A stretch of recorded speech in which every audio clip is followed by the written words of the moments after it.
Hey guys, Fourfinger here, and with all of the new Ascendancies coming in the next patch, I had some really interesting build ideas I wanted to share with you guys, and hopefully you can implement some of this stuff into your own builds. Now today I'll mostly just be covering the Ascendancies, and I'll make a separate video covering spears, because some Ascendancies such as Amazon can work really well with stuff like bow and maybe even quarterstave. So with that being said, let's go into the Amazon first. So the Amazon Ascendancy is the really interesting one that I'm gonna be a league starting with. The reason why I like it so much is because there are so many ways you can build around this, and if one thing doesn't work out, you can always try something else. I personally want to use the infused weapon, and I found a way to have it active every single attack when it comes to bosses. And if that doesn't work quite the way I think it will, I can always respec and go full accuracy stacking route, which will be good either way. Now, with that being said, before we cover the damage nodes, let's just talk about quality of life. The Mystic Harvest is really gonna depend if they buff life leech or not, because right now it's not that great, and even having elemental damage be able to leech life is not gonna be that important if it's still, in a bad spot. So this one I'm probably gonna hard pass on, unless it's buffed, like I said. Asmeri Brew looks really interesting, and I'm really curious how will this work with the new unique belt, which makes you equip 2 life flasks, for example. Like, would you be able to activate both of them at the same time to get crazy amounts of both life and mana?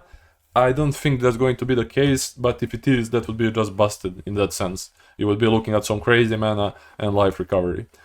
Finally, for the last node on the right side, we do have Stalking Panther. This really feels like it was made for Queen of the Forest builds, because Queen of the Forest doesn't really have that much invasion compared to the rare chests in the endgame, so losing half of it is not as huge, but then getting the double on helmet, gloves and boots, which you are stacking evasion on anyway, can be a big deal. So I'm probably gonna pick this node as my last one, once I have enough currency to corrupt my Queen of the Forest to lower evasion per movement. I mean movement per evasion, so that's the idea with this one.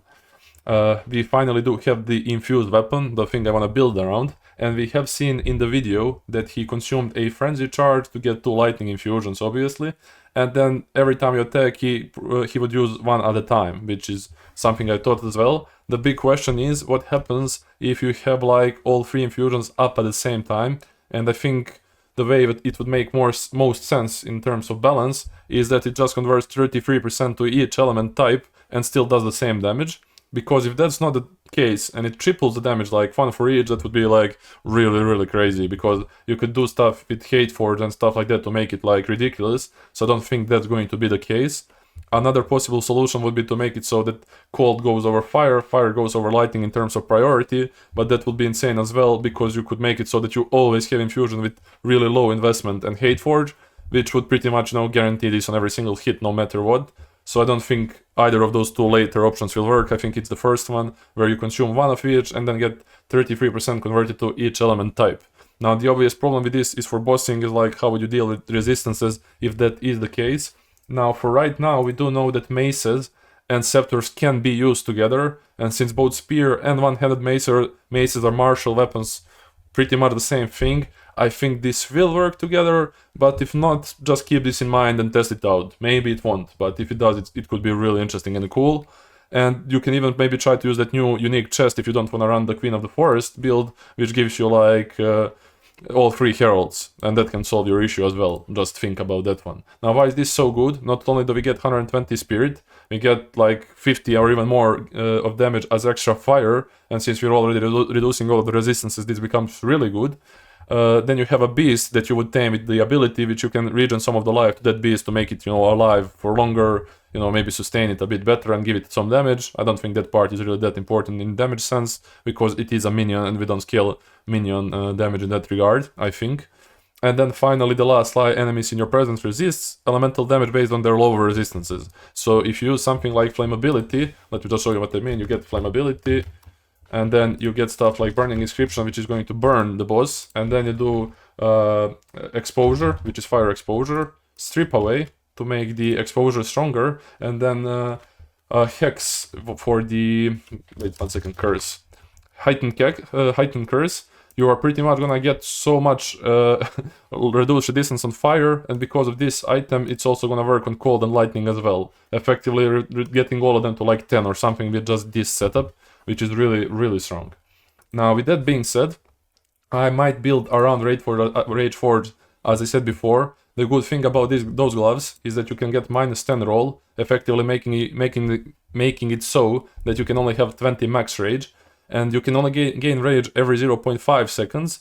But if you get like a support gem on your melee hitting ability, which gives you 3, and then you get 4 rubies to get it up to 7, every 3 attacks you could potentially get 3 charges with the biggest roll. Now those charges are random. They can be like 3 frenzy, or they can be like 1 frenzy, 2 power, 0 endurance, or just 3 endurance. It's always RNG in which ones you get and how many, but it's always free. And then, like I said, combining with all the other stuff and getting the charge infusion to consume those charges to give you the infusions from the ability itself, even though both of those are called infusions, don't get confused.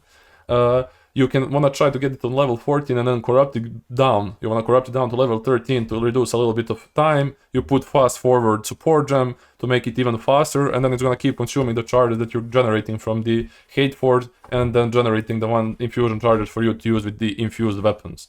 So that's really cool. Now the other idea that I really had in mind was to use Stormcaller Arrow, because Stormcaller Arrow is one of the few abilities that has really decent damage and 800% more chance to shock, so you can reliably shock bosses with almost every hit. And then you do cast on shock setup, right?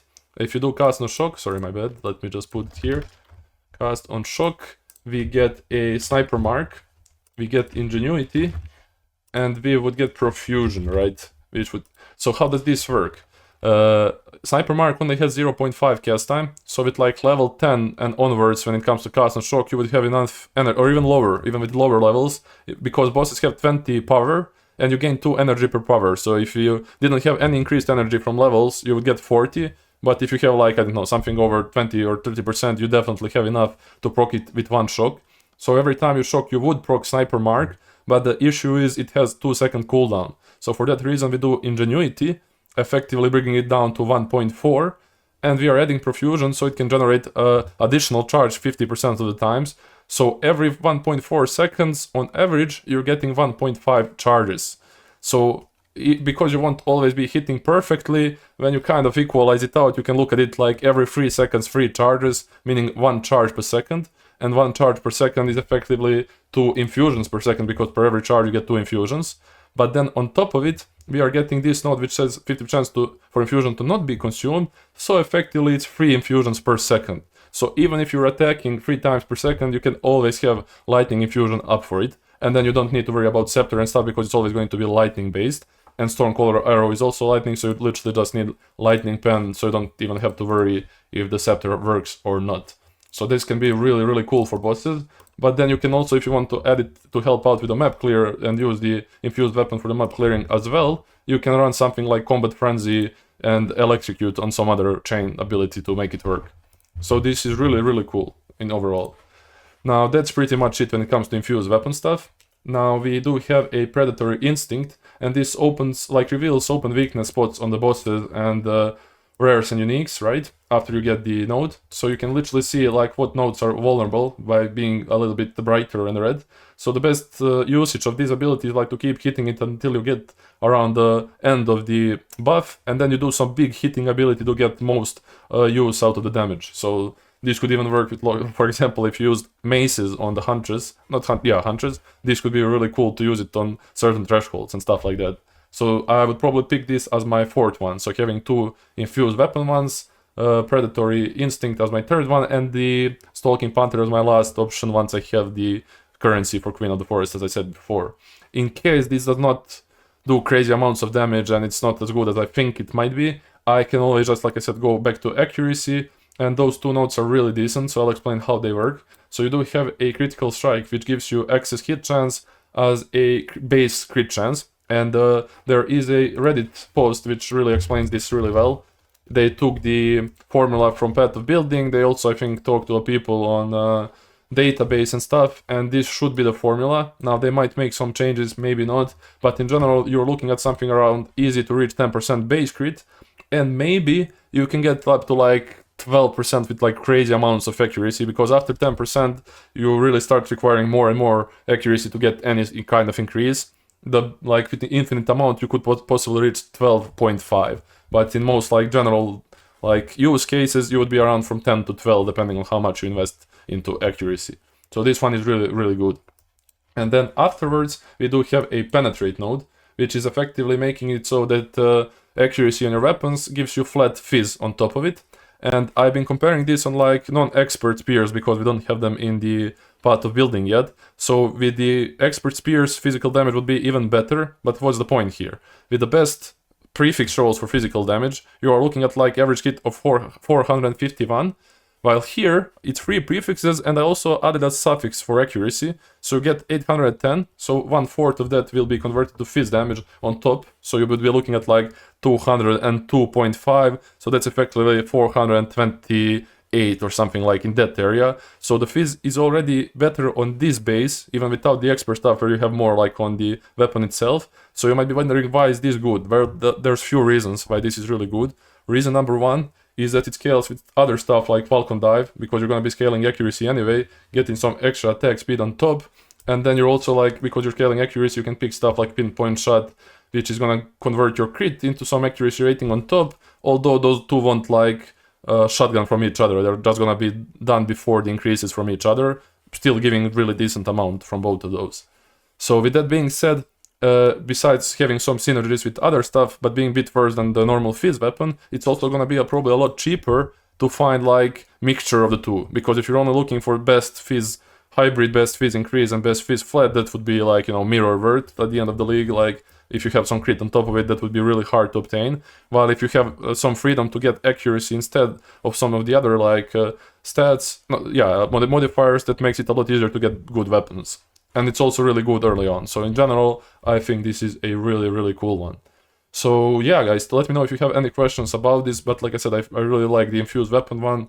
And if for some reason it backfires, then we always have an alternative. So let's just go on to the next Ascendancy.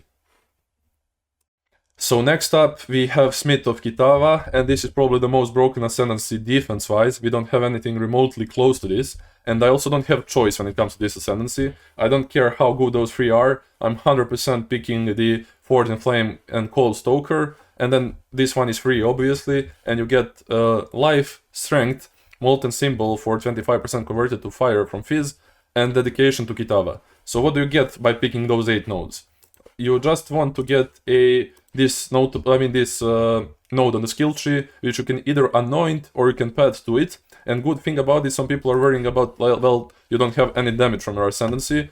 This makes it so with 20% increased strength from everything we had before, much easier to get the Giant Blood going, and you can basically get 40% more damage from this. Because most of the two-handed mace abilities do like 70% with each hand, effectively making it 140% if they are basically the same weapons. Like if one is a bit weaker, it might be less, but you get the idea. You can at least get 30% more damage from this.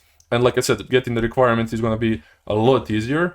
And then from the Ascendancy, if you get 285 resistant gear and 75 chaos resistance, which shouldn't be hard, because you can use runes, and there's like every item can roll like up to 45 fire res if I remember. So helmet, gloves, boots, amulet, 2 rings, belt, you shouldn't have that much of a hard time reaching the 280. And by getting this, you're also capping the cold and lightning up to 90%. And the 90% you get from the Ascendancy from Forge and Flame, which is making it so that max fire res applies to cold and lightning. So at the end of the day, you have 90% all elemental resistances. You have 75 chaos resistance on top of the dedication to Kitava. You have the 25% from Fizz converted to fire, and because you have 90% fire reduction, that's really big. Then you get the chest, which has the either spirit or maybe life regen, whatever your build needs, right? And you corrupt it, so you get spirit, you get physical damage reduction, and you also have 3 runes like you would if you... sorry, not 3 runes, 2 runes like you would normally before corrupting it, which is something you should do. You are just looking at crazy values. Like defense-wise, it's insane. Like I said, reaching the Giant's Blood is also gonna be like way easier, so you can get damage from there. I just think this Ascendancy is really busted right now, and they will nerf it eventually. But we'll have to wait and see. Otherwise, this is going to be like my main choice when it comes to hardcore. So that's pretty much it for this one. So next up we do have a Lich Ascendancy, and this one is a really fun one because there's so many different ways in which you can build this. Depending on what nodes you want to pick, you can go like life and mana stacking, you can go ES, you can even take CI on some of them, mind over matter, maybe even blood magic if this works. We'll talk about that more later, but let's just get the obvious stuff out of the way. The curse nodes are pretty straightforward and easy to understand. This pretty much enables you to have an extra curse and to curse enemies that are usually immune to them, so that's mostly meant for stuff like Hex Blast builds, maybe some Blasphemy action to help you with clear, and pretty decent node for minion builds like the last choice that you would take. So overall, really easy to get, so not much more to say about them. Next stuff that you have is Unholy Might, which is pretty much making it so you have 30% extra added chaos damage, but you do lose 5% of mana per second. It's not specified as max mana, so it might be the current mana. So if you're constantly at half mana, this might not be that hard to sustain. And for the minion build, you probably also want to scale the mana to make more use of it, because you don't have too many choices. But in general, it can be even really great on some like caster builds. If you do also want to take like both nodes for the Unholy Might and also to get Soulless Form Eternal Life, you would have to stack really high amount of life as well with on top of the mana. Otherwise, you might not have enough regen to sustain the spells and the degen from the Ascendancy, sorry. With that being said, the notable Eternal Life is the most interesting one. People have been hyping this way too much, and I'm not saying this is bad, this is really good and really interesting. It's just not gonna make you immortal ever, like how would that make any sense? The way I think this is going to work, if you have like 100 energy shield on top of you and something hits you for 150, it's not gonna only take 100% from ES and not do anything to life. I think if the hit over damages the ES, it will flow into life. There's no way it doesn't work like that. Otherwise, stuff like Talisman would be broken as hell. There's just no way. I actually think this Talisman will actually break your build, so you don't want to get this, because that's how I think it's gonna work. Because if you always have regen, as long as you're not in ignited, poisoned, or maybe in some degen ground, and it works the way I just explained. So let's say that you have like 100 ES, something hits you for 200, so you lost 100 life, but then immediately got ES back, so now you cannot change the life, and you had like a deficit of 100, you will just constantly keep losing life with no way to regenerate it back. And that's why Zealot Oath is a lot better, because for Zealot's Oath, it's only excess life. It's not always up, it's just as long as your life is full, then you can get it applied to Energy Shield, which is why this is a lot better. Even though you might have a small window of downtime where you have like 50% more mana cost on the Jewel and stuff like that, and maybe you wouldn't be able to get 30% more damage, but it's gonna be, if you run a build which only has like 40 energy shield, which I'm planning to, this would be real easy to sustain. My idea is like get only 40 ES, use Zealot's Oath, I'm always gonna have ES, because I'm always gonna sustain this 3% of maximum energy shield cost, because 3% of 40 is nothing, so we get 30% more damage. There's also never gonna be a downside for 50% more mana cost, and then for the last two nodes I'm gonna get Soulless Form and Eternal Life. That's at least the build that I wanted to build around, and I think it's really fun. Now you could also, like, if you're playing with power charges, take Price of Power, which can be cool, and then I'm really curious how they make it work with the sacrifice stuff, because I'm pretty sure stuff that requires you to sacrifice won't work with this, because it needs the value that you're sacrificing to change in order to activate it. So stuff like those unique gloves that convert life to ES probably won't work. Life tap does not sacrifice, but it does convert to life cost, and then you cannot change life. I have no idea if this will work or not, but if this works, it has the same wording as the blood magic, which would maybe enable it so that you can use like pretty much all spells without the mana cost. Although then you couldn't run stuff like Unholy Might, and you pretty much wouldn't be able to run some of the other abilities depending on how you build around the other things. So that's pretty much it when it comes to that, but I do think that Extraction will work, because this does not require you to sacrifice 10% life to deal 25% extra chaos damage. This just says it deals 25% of damage as extra chaos, and then it also sacrifices the life. So the way I think this will work, it will just give you the damage, and then this line just won't pass. So you're pretty much just getting the beneficial part of it. So, but as long as you have something that specifies that you need to sacrifice something to get something, I don't think that part will work. And besides that, like I said, either full mana stacking for Blackened Heart, low ES or high ES. If you run low ES, it's way easier to sustain. If you run this on really high ES, it says it does not interrupt the recharge, but if something else hits you and you have like crazy amount of cast speed, so you're gonna like, let's say you have like few casts per second, you can really easily kill yourself by removing all of the ES. So that's why I think like having just a little bit of ES and actually going live stacking, and then also getting the mana regen from live stacking on top of it, can be really interesting. Of course, this node is really nice, and depending on if you build enough ES, it can have uses or not. If you have a lot of ES, then you can use it to reduce the damage combined with the unique helmet. If you only have like 40 ES, which I'm planning to, the damage reduction part is not that important. Only reason I'm taking it is because I think you can use stuff like life tap, extraction, and so on and so forth. Hopefully I covered most of it, and if you have any questions, feel free to ask, and I'll just give you my honest opinion on this. But yeah, let's move on to the next one. So next up, we do have a Ritualist, which is the most straightforward Ascendancy that we have so far, because if you pick this, you're 100% gonna take the Unfurled Finger and Mystic Attunement. This should be my Ascendancy. I can take the finger that my bro cut off and wear it around the neck for some bonuses. Okay, sorry about it.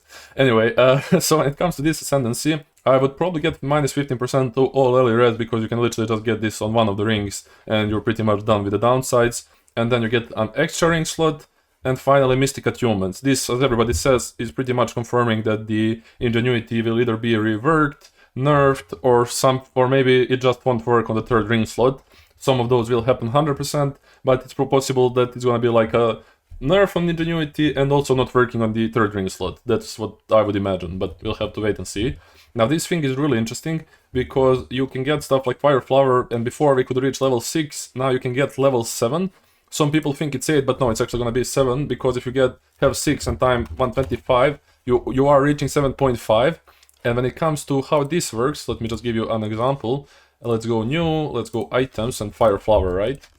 So the order of operations in which those happen, let's get +4 to fire skills, and let's get the Fire Catalyst. Where is it? The fire one. We corrupt the roll ranges, and we just get it to level 5. And because the way this works, it would get to level 5 without the fire modifiers. So first it's going to apply the curse roll range to get it to 5. Then it's going to apply the 20% fire modifier from the quality, making it to 6. And then this would come into play to add a 25% increase bonuses, effectively getting it to 7.5. Now, why is this important? The difference is the increased bonuses gained from equipped rings and amulets always floors, which means it rounds down. So even if you had some number which is like 7.99, it would still give you like 7. Like it wouldn't round up to 8. But when it comes to roll ranges, that's not the case. It does not floor. So that's the biggest difference when it comes to those two. So it's really important to know the order of operations. So it's always going to be roll ranges, then apply the modifier from the catalyst, and then you can apply increase the bonuses from gained equipment. That's how it works, and just keep that in mind for the other unique amulets as well. Now, with that being said, we do have Viable Persistence, which is pretty much a defense node. You're gonna use this like whenever you get hit, you have low life, you pop Flask, that Flask is gonna be a lot stronger. It will also work with Regen and Lich, so it's a decent node, but then again, I think they will be buffing the charms a bit, and also minions, making it so they inflict more ailments such as freeze, ignite, shock, and stuff like that. So I'm probably not gonna take this one, because I'll need the extra one for the Blood Boil later and with the charm slot. But let's just go over the next one. So this one is pretty straightforward. +1 charm slot, 20% more charm charges gained. I will probably, like I said, pick those 4 here, 2 here, and 2 on the Blood Boil. And if this is really good because of the new unique charms, then I might drop the Blood Boil. That's the most important part, because this can be really interesting depending on the new unique ones. But besides that, if they just buff the ailment stuff on the minions, having +1 charm to like get stunned and freeze immunity would be really beneficial to a lot of builds. The next off, we do have a ritual sacrifice, which is giving you 20 seconds of a modifier that you stole from the enemy or yourself. The weird part about this is in the video, he consumed all 4 from the rare minion that he killed, while this one only gets you 1. Now, I'm not sure if that's meant to be or if it's always supposed to be 1, but even if it's 4 from the death like rares, it's so much RNG that I would never pick it for my build personally. You can sometimes get really good stuff, sometimes you might get something that doesn't matter one bit, and I don't like wasting my ascendancy points for stuff like that. And then finally you do have Blood Boil, which is effectively probably gonna be something similar to Herald of Plague in terms of clearing, what I wanted to say. So it's probably gonna be decent, especially if you run some physical build and get some increased physical on the tree. This can be even better. But overall, it's just gonna help you a little bit with the clear, and you don't have to think too much about this, honestly. Maybe some people make crazy clear builds with full fizz investment, but yeah, I personally wouldn't be doing that. So this is the Ritualist one, and we only have one left to go. And finally, we do have a Tactician Ascendancy, and I really don't like what they did here, because I really expected to have more Ballista support on this one, and sadly that was not the case. I'm not saying it's bad, it's just not what I thought it would be, so that was a little bit disappointing, but who knows, maybe some cool builds still come out of this. So let's go over each node. Watch how I do it. Now, this is mostly gonna affect your totems, minions, and other players, so this might be good in group play, but when it comes to stuff like Ballistas, it's not that great. You are scaling flat by levels on Ballistas, and getting a little bit on top from your weapon is not gonna make a huge difference, but also finding the perfect weapon to make use of this would be like really expensive, because you're mostly looking for +7 to skills, increased elemental damage with attacks, because artillery ballista does convert it to fire, so you get a lot of value out of that as well. And then if you want to get good flat on top of those two, it would be really, really expensive. So keep that in mind. But if you just want to support other people, or maybe try some normal minion build with this, maybe it can be okay. I'm not quite sure. After that, we do have, before that, we do have a solid plan, which is effectively, almost like doubling your spirit, but not really. It just makes everything cost less, so it's a really good notable overall, not much to complain about this one, and also in 8% increase spirit before it is really good, so I think this one is fine. This one is more than okay. The banner one is probably gonna depend if they add some new banners or if they rework the current ones, because so far I tried banners only once, that accuracy and attack damage one, and besides that I haven't really been playing them. I really don't like them how they are at the moment. Maybe they do get buffed. Those four are really gonna depend if they add more support gems and like more skill tree, skill tree stuff to make this worth your while, because just on its own it's definitely not worth it. You get a pin and a freeze basically, which is, not worth the 4 ascendancy points no matter how you look at it. So it is what it is. After that we do have Polish Dead Gear. Now this one is interesting, but keep in mind this is gain, which means it happens before the increases from the tree and the other stuff, so it's just like the flat amount that you have from the gear.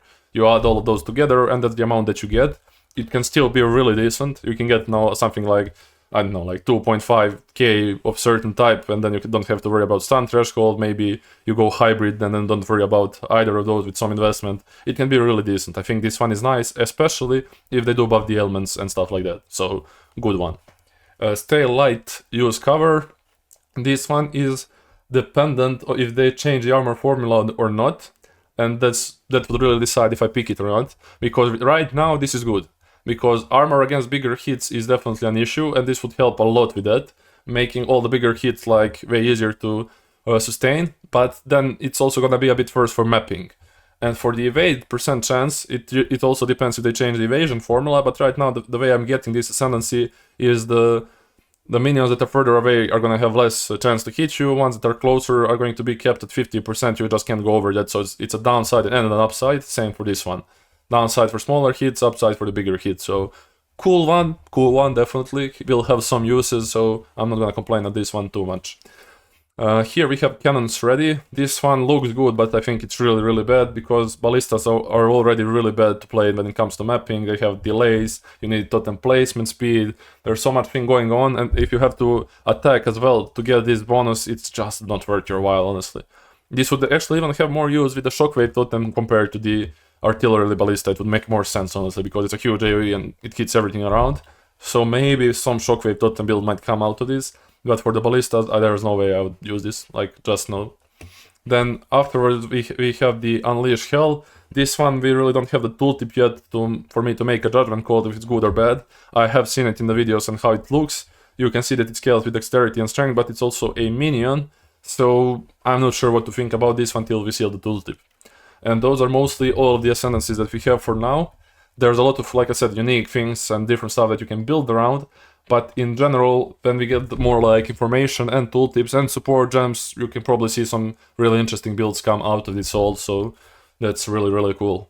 So I just want to thank you guys for watching. Hopefully you did enjoy the video. If you have any questions, literally if anything doesn't make sense to you, come over to Discord, I'll try my best to help you. And I'll see you guys tomorrow with my spear video, so thanks for watching.